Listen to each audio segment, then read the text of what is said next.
Et oui, bonjour, la communauté de coups critiques. C'est encore moi, Pépé, et aujourd'hui, je viens vous parler de Point Crawl. Mais avant d'aller plus loin, je seulement mentionner pour celles et ceux qui m'écoutent avec la vidéo, vous allez peut-être remarquer que j'ai maintenant un bras bionique avec un beau petit gant puis un petit support à doigts en métal.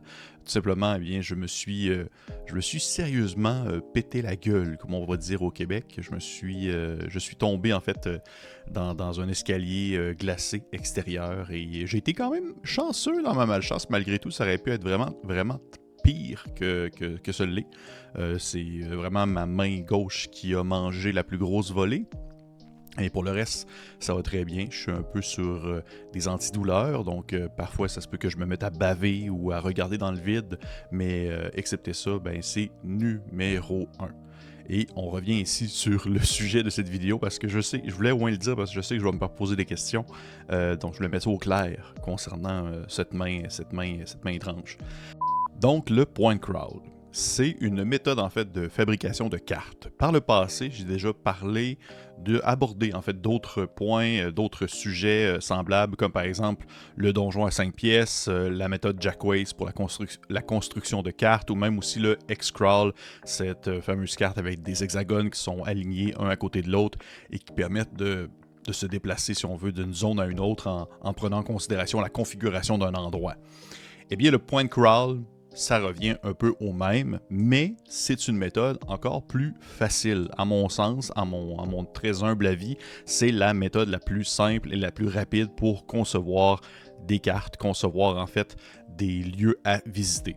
En soi, c'est pas vraiment une structure de campagne, on s'entend, c'est pas un style de jeu. On va pas dire je fais un point crawl, parce qu'au final, ça revient un peu à faire une exploration de zone, c'est une exploration de cartes qui peut être adaptée à tout type de campagne, mais c'est vraiment plutôt un outil de visualisation qui peut être utilisé à plusieurs sauces. Je pense qu'un des meilleurs exemples en fait qu'on peut mentionner en matière de point crawl, c'est par exemple la carte d'un métro. Si on prend par exemple le métro de Montréal, j'ai été chercher la carte du métro de Montréal, même si je n'y habite pas, je l'ai déjà pris et je le connais un petit peu du moins à certains endroits, on pourrait imaginer que sur la carte du métro de Montréal, je vous la fais afficher à l'écran, le point qui se nomme Jean Talon, qui est une sortie du métro, eh bien, dans un contexte de point crawl, ça pourrait être, par exemple, la grande forêt de Jean Talon.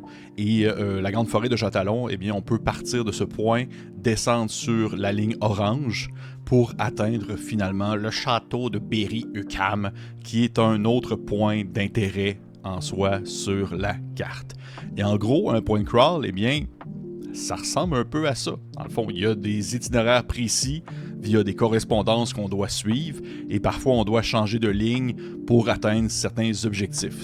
Ça fonctionne exactement de la même manière.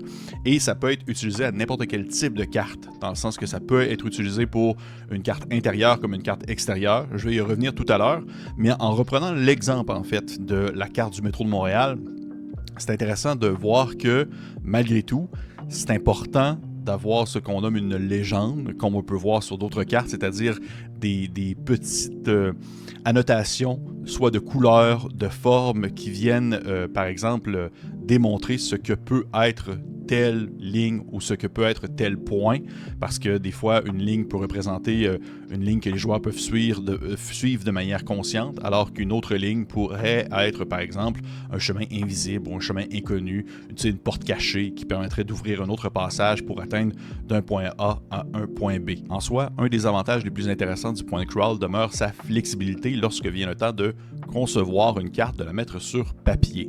Alors que on s'entend, on a chacun nos propres envies et préférences en matière de conception de cartes et à quel point est-ce qu'on veut mettre des efforts à rendre notre carte artistique ou même esthétique, intéressante au visuel, mais de façon générale, entre un X-Crawl qui est composé de plusieurs hexagones qui sont emboîtés les uns dans les autres et qui sont tous de la même dimension et qui doivent respecter, on va dire, une certaine logique entre eux, et plusieurs points abstraits qui sont reliés par des lignes, le point crawl demeure beaucoup plus facile et flexible. Et comme je l'ai mentionné tout à l'heure, le concept d'un point crawl fonctionne aussi bien dans des cartes extérieures que pour des cartes intérieures.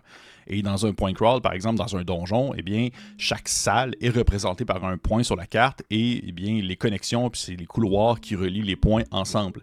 Et là, c'est facile d'inclure justement des couloirs secrets ou même des salles secrètes en utilisant différentes méthodes de légende, comme je l'ai expliqué tout à l'heure.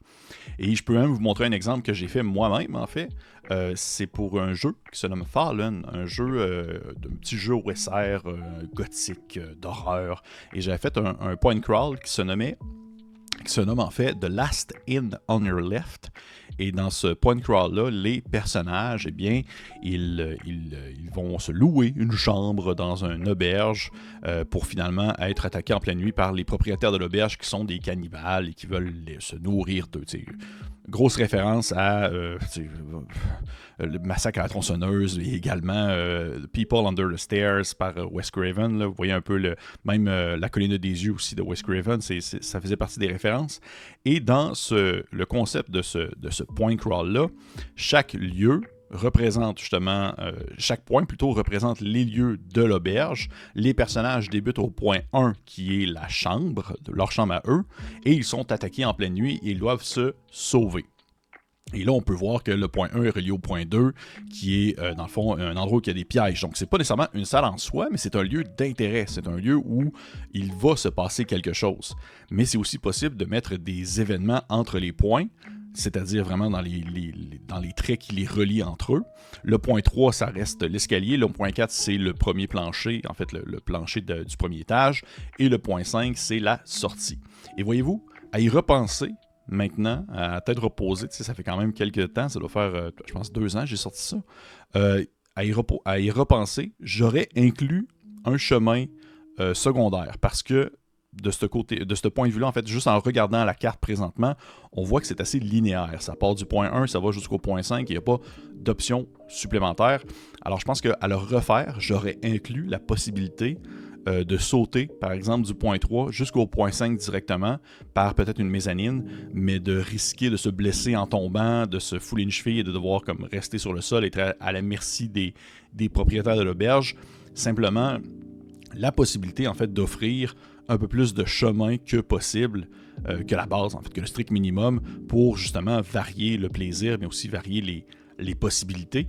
Et vous voyez que dans ce point crawl-là, c'est une carte qui est affichée, qui représente en soi l'auberge avec les points. Mais j'aurais pu ne pas mettre du tout l'auberge et juste mettre les points et ça l'aurait fait amplement le travail. Même qu'à un certain niveau, je me suis peut-être un peu limité ou je me suis peut-être un peu même mis des bâtons dans les roues à vouloir faire concorder les différents points du point crawl dans l'image de l'auberge, alors que j'aurais pu tout simplement tasser l'image puis monter le point crawl comme j'aurais voulu et on aurait tout de même compris un peu la configuration de l'endroit. Je pense que c'est quand même important lorsqu'on fait un point crawl, si on veut que d'autres personnes puissent l'utiliser dans le contexte où c'est quelque chose de publié, bien que ce soit le plus clair possible et que ce soit le plus, on va dire, qu'il y ait le plus d'éléments de référence et justement dans la légende, le plus de points possible dans la légende qui viennent expliquer ce que peut représenter telle couleur ou tel type de trait ou tel type de forme pour représenter les points en question.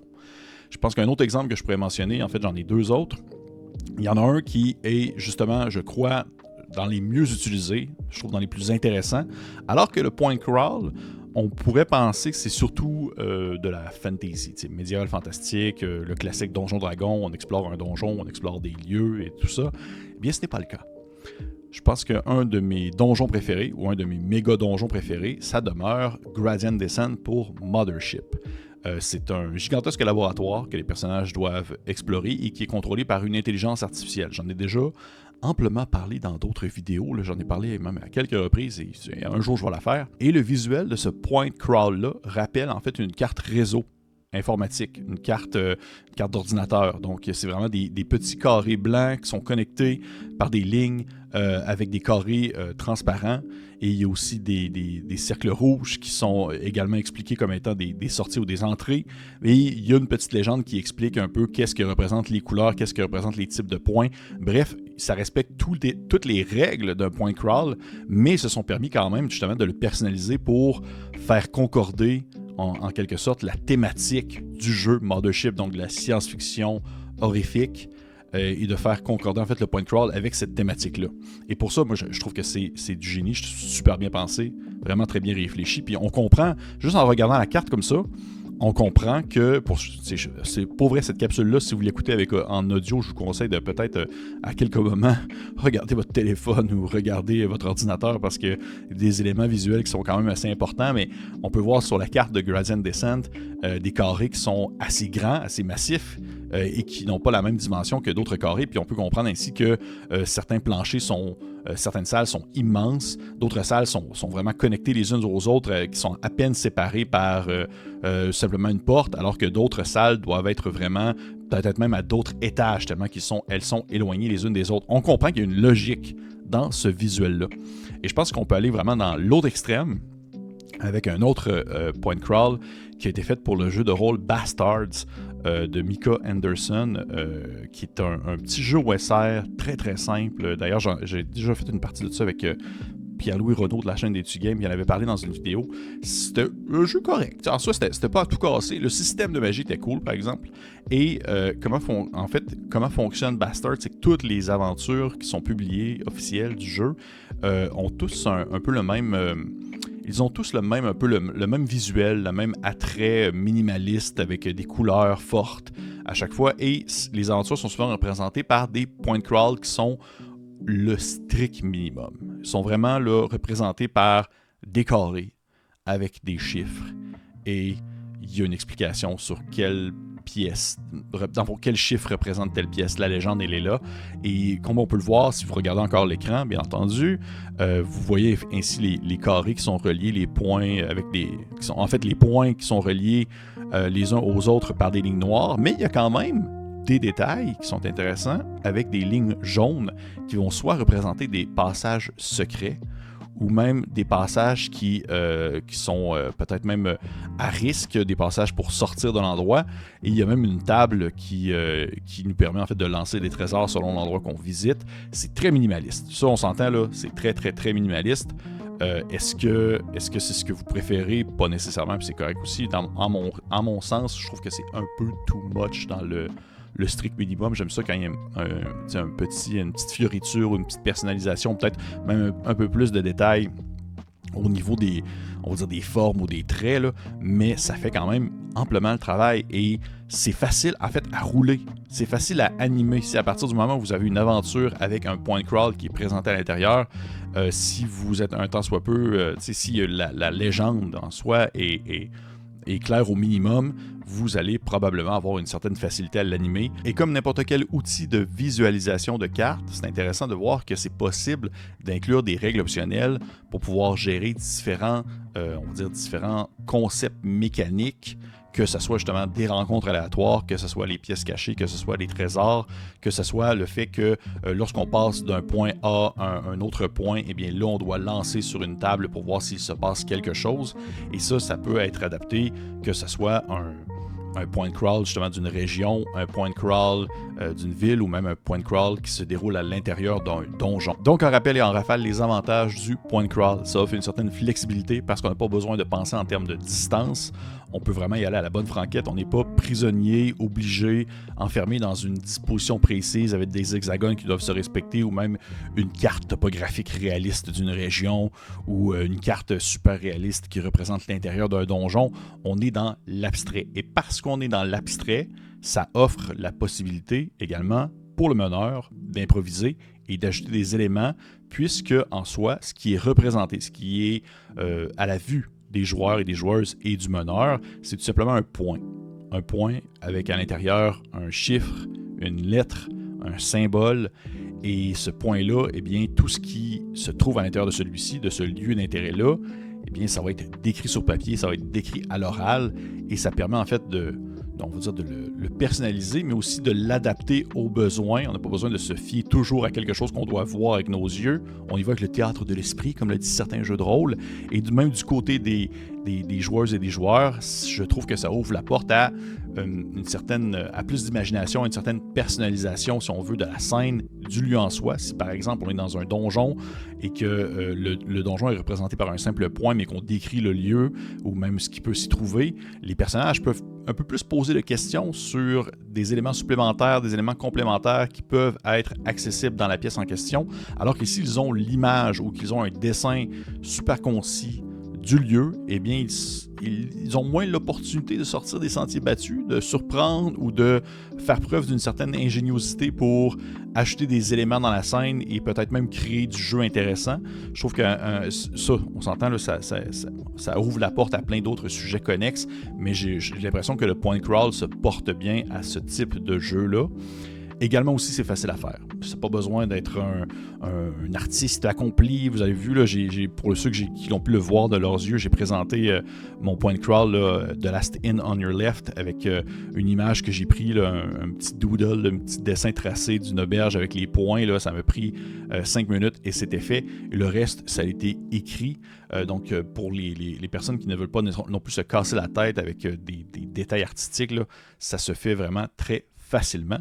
Je serais curieux de savoir, vous, de votre côté, qu'est-ce que vous préférez comme méthode? Est-ce que vous préférez quelque chose de très réaliste avec des cadres, vraiment des donjons qui doivent se suivre et qui doivent se respecter, des salles, des pièces qui doivent être de certaines tailles et avoir une certaine logique entre elles, les hexagones qui doivent se connecter entre eux? Est-ce que ça doit être des cartes réalistes? Est-ce que ça doit être un point crawl? Ou au contraire, vous n'avez jamais de cartes et pour vous, c'est le simple plaisir d'explorer à l'aveugle des endroits, des zones et des lieux qui sont aussi dangereux qu'improvisés sur le moment peut-être? Bref, je serais curieux d'avoir votre avis. Le point crawl, c'est un outil qui est vraiment facile à utiliser, qui peut être aussi très utile et qui est, en mon sens, une belle porte d'entrée à explorer les autres méthodes qui peuvent être mises de l'avant pour la visualisation d'une carte et aussi l'inclusion de certaines règles optionnelles concernant que ce soit les rencontres aléatoires, que ce soit la découverte de lieux cachés, que ce soit on va dire la prise de conscience qu'il y a des pièces annexes ou même des endroits qui peuvent nous permettre d'atteindre d'autres endroits dans le donjon avec des raccourcis peut-être. Bref, c'est une porte qui s'ouvre et je vous souhaite de l'explorer tout simplement. On dirait que je ne suis pas capable de trouver une fin adéquate à cette vidéo-là, donc je vais terminer là-dessus.